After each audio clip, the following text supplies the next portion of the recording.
Hey guys, what is up? It is me, Paige, here once again with another video on Legends of Tomorrow Season 3, and this is going to be my review for episode 14 of this season, otherwise entitled Amazing Grace, and I've just finished bawling my eyes out, so excuse me. But of course, before we get into the rest of the video, there will be spoilers ahead, so if you've not watched the episode, be sure to go do that before we continue on with the rest of this video. But if you have watched the episode, be sure to drop a like on it if you're going to enjoy it. Be sure to let me know in the comment section down below what your favourite part of the episode was, as well as your saddest.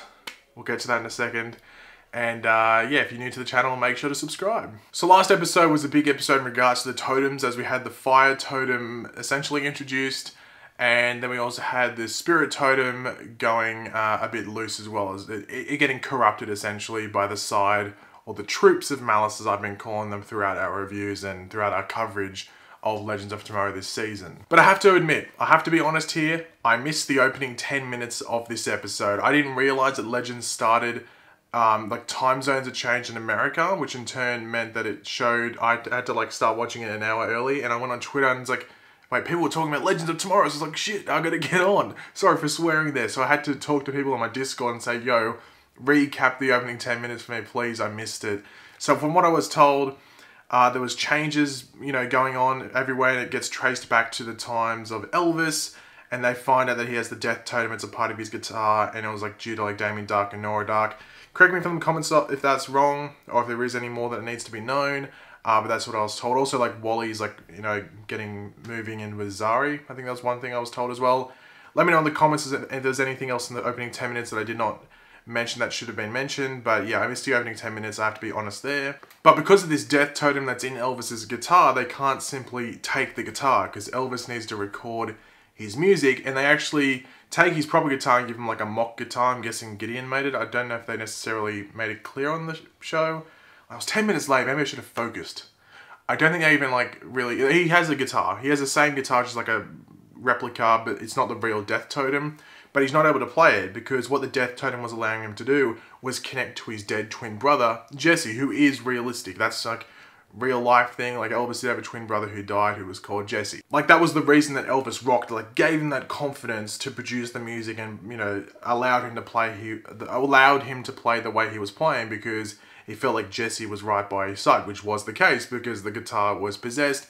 And because the real guitar is on the Wave Rider, we have ghosts on the Wave Rider. When I went to this episode, I was not expecting ghosts. I'm not gonna lie, was not expecting ghosts, and we got quite a lot of ghosts in this episode. I was like, holy crap, was not expecting this. So, pleasant surprise, I guess. But they do go over, like, revealing that's the death totem. Like, when they got the totem, they didn't realize it was called the death totem or anything like that. It was just this unknown this unknown totem.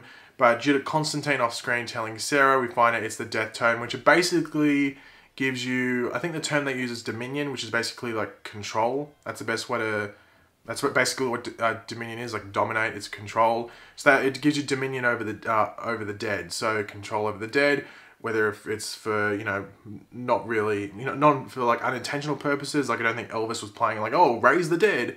But if someone had that death totem and wanted to raise the dead, they could do a lot of damage with it and control them and say, go attack this group or something like that. So it'd be pretty overpowered having an army of the dead by your side, which, if you think about it, the death totem is definitely the most overpowered totem that we have on the show right now, which you would think so with the name, the death totem. Now, we're going to get emotional here. Look, there's going to be a lot of emotional things. We're going to bring up this topic about 2 or 3 more times throughout the video. But Axel and Mick, it was a sad episode for Axel and Mick. We haven't been hanging out with Axel too much, but you can just feel the connection between Axel and Mick. And boy, look, I can't talk about it right now because we need to get into some other stuff, but look, the death of Axel was quite sad. It was quite sad. We'll do something right at the end of the video. We'll do a tribute video at the end of this video for Axel, so be sure to stick around until then. But who thought I would cry so much over a rat? But anyway, because Elvis was recording the music with the death totem, essentially when his music is played on the radio, basically Memphis becomes a ghost town. We see all those ghosts come up and they attack primarily the church, but other bits, like we see one in the prison, and that's about it, I think. I understand why they didn't show heaps of ghosts everywhere, because it would have cost a lot, so just do it with a Legends of President makes sense. We could just assume that the ghosts attacked other places in Memphis, because, that was what led to Memphis getting driven out.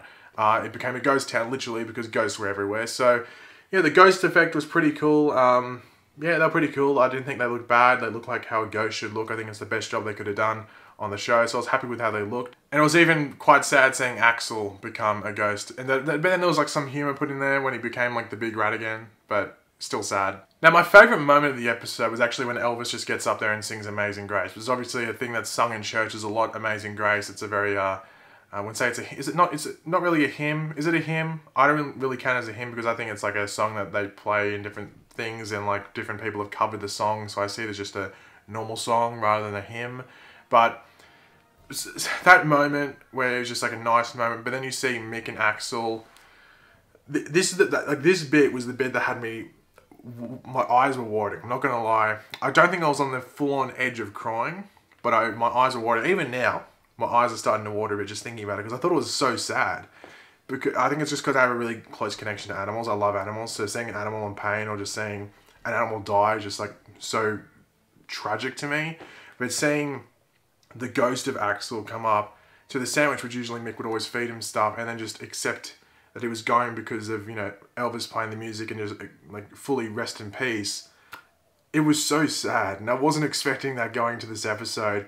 I don't think I would get so emotional over Mick's relationship with a goddamn rat. When Axel was introduced, I wasn't thinking, oh, I'm going to cry over this rat later on.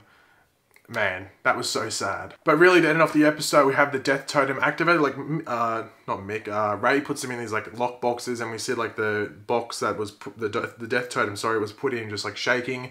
Next episode is called Necromancing the Stone. Necromancy is basically, you know, playing with the dead, so it's obviously going to be based on the death totem. We have Constantine and Jesse Quick showing up next episode, so enjoyed that episode. And yeah, I'm pretty sure Sarah Lance, I think that's the episode that Sarah Lance gets controlled by the death totem. We did see some pictures online of her as the Death Witch, might I say, so I'm very excited for that episode next week. But overall, this episode was not the most amazing episode of Legends. I think it was just really to introduce the death totem while also having this nice, you could argue it was a filler episode. It felt like a filler episode, but it wasn't a filler episode. That's the best way to say it, because it felt like what you would expect Legends to do, just a fun episode, but it incorporated the death totem in a really nice way. And I don't really have much issues with the episode. I just thought it was a really nice episode. It's not going to be my top 5 Legends episodes ever.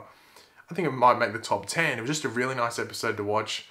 And yeah, I had a really good time watching it. I love Elvis. If you watch my trailer breakdown from last week, you know I love him. A lot of little Easter eggs. I think they mentioned Jailhouse Rock. And they mentioned, is it suede shoes? I don't think they say blue suede shoes. I think they say suede shoes though. Or something about suede, which is obviously referencing blue suede shoes.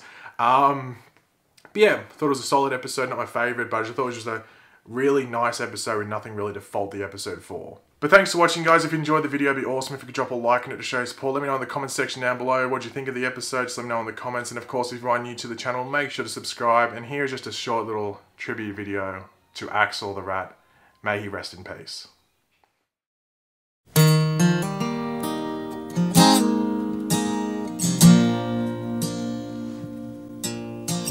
I will